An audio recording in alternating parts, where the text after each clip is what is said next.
It's hard to think the unthinkable, but there comes a time when there's nothing else for it.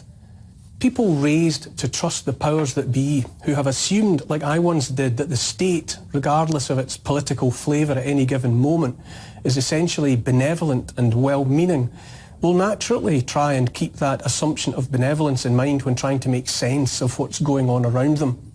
People like us, you and me, raised in the understanding that we are free, that we have inalienable rights, and that the institutions of this country have our best interests at heart, will tend to tie ourselves in knots rather than contemplate the idea those authorities might actually be working against us now. I took that thought of benevolent, well-meaning authority for granted for most of my life. God help me. Not to put too fine a point on it, I was as gullible as the next chump.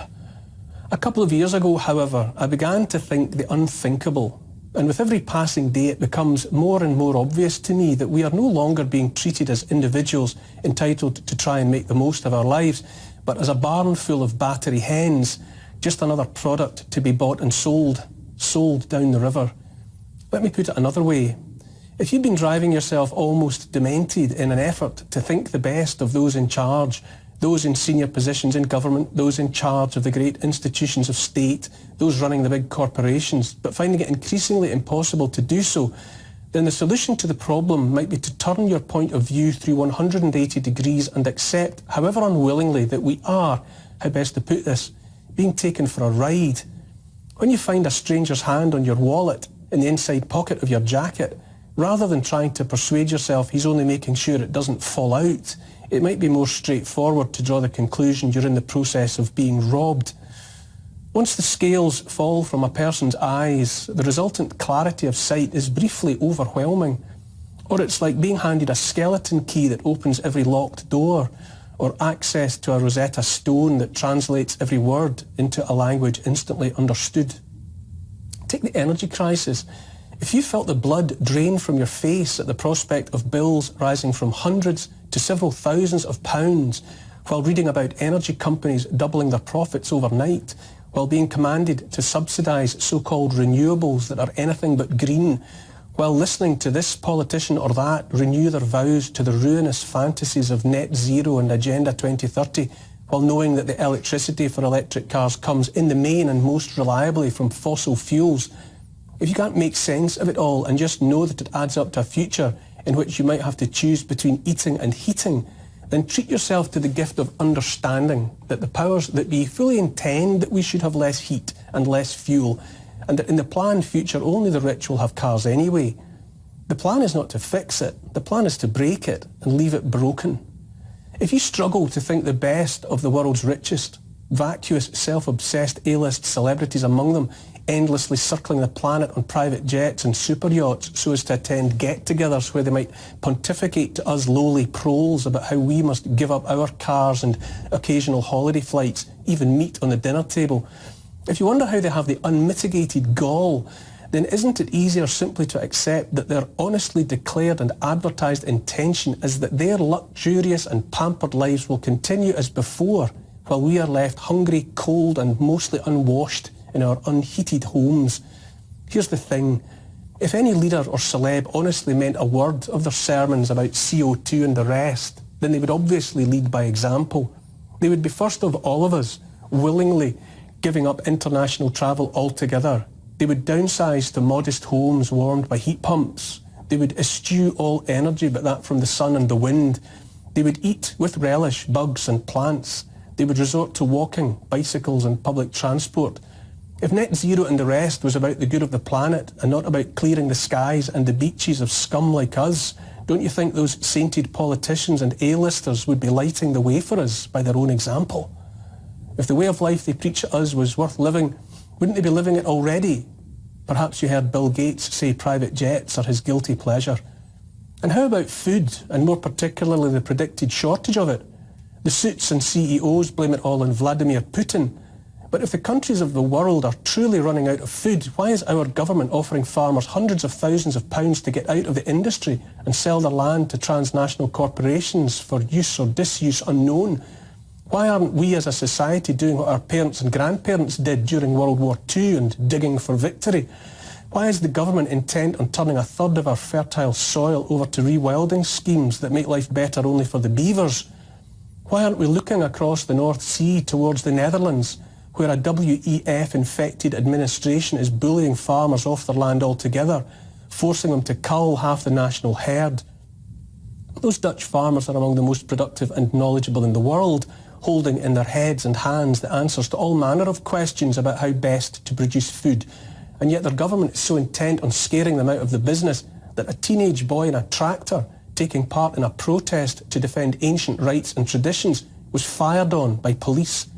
Why do you think it matters so much to the government of the second most productive population of farmers in the world to gut and fillet that industry? Why? Why have similar protests in countries all across Europe and the wider world been largely ignored by the mainstream media, a media that would have crawled on its hands and knees over broken glass just to report on a BLM protester opening a bag of non-binary crisps? Why the silence on the attack on farming? And while we're on the subject of farmland ownership, why is computer salesman Bill Gates buying so much farmland in the US, more than 250,000 acres in 19 states at the last count, while simultaneously promoting the production and sale of fake meat? And why have so many small planes crashed into massive food processing plants in the US, sparking fires and thereby hobbling the production and distribution of yet more of the very stuff of life? Why is this happening to farmers and farming all across the hitherto developed world? Isn't the simple, obvious answer the answer that makes most sense and that is staring us in our trusting faces, that power for the power-hungry has always rested most effectively upon control of food and its supply? Why are the powers that be attributing this to a cost of living crisis when everyone with two brain cells to rub together can see it's a cost of lockdown crisis, the inevitable consequence of shutting down the whole country, indeed the whole world, for the best part of 2 years? Soaring inflation, rising interest rates, disrupted supply chains. Might they be calling it a cost of living crisis as part of their barefaced attempt to distract us from the fact that while ordinary individuals face a life and death struggle in the coming months, the corporations have celebrated their share of the greatest transfer of wealth in history? Doesn't that seem more likely? However unthinkable, might it not be more compelling to ask why our government and governments around the world have effectively stood by and held the coats of huge corporations while those money magnates pulled almost all of the world's wealth into their already creaking coffers?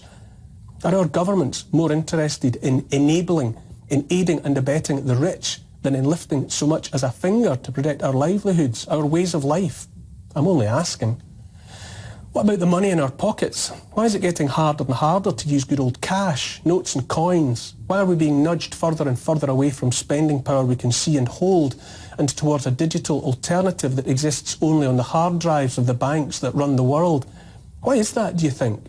Rather than dismiss as yet another conspiracy theory the idea of cash being ultimately replaced with transactions based on the exchange of what amount to glorified food stamps that will only be accepted if our social credit score demonstrates that we've been obedient girls or boys, how about taking the leap and focusing on the blatantly obvious, that if we're not free to buy whatever and whenever we please, free of the surveillance and snooping of governments and the banks that run them, then we have absolutely no freedom at all?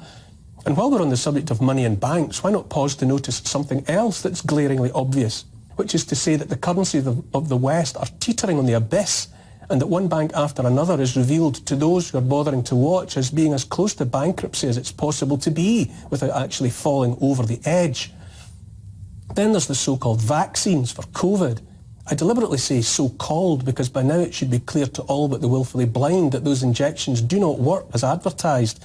You can still contract the virus, still transmit the virus, still get sick from the virus, and still die of the virus. Denmark has dropped their use for under 18s. All across the world, every day, more evidence emerges, however grudgingly, however much the various complicit authorities and big pharma companies might hate to admit it, of countless deaths and injuries caused by those medical procedures. And yet here in Britain, and just about everywhere else, governments continue to try and get those needles into as many arms as possible, even the arms of the smallest and youngest. The ripe stink of corruption is everywhere. I trusted authority for most of my life. Now I ask myself on a daily basis how I ignored the stench for so long.